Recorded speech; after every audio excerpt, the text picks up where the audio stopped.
The Larson Electronics Power Distribution Substation converts three-phase 480-volt AC delta electrical current to single-phase 230-volt AC. Here's how we build power distribution at Larson Electronics.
This fully enclosed power distribution unit provides operators the ability to safely tap into and distribute 480-volt AC power from a variety of sources, including generators and direct grid power.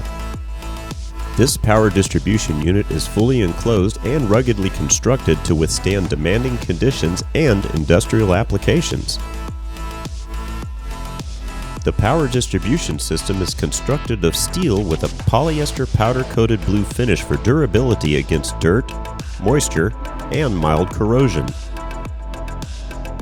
All equipment is NEMA 3R rated for indoor and outdoor use. Larson Electronics, building trust since 1973.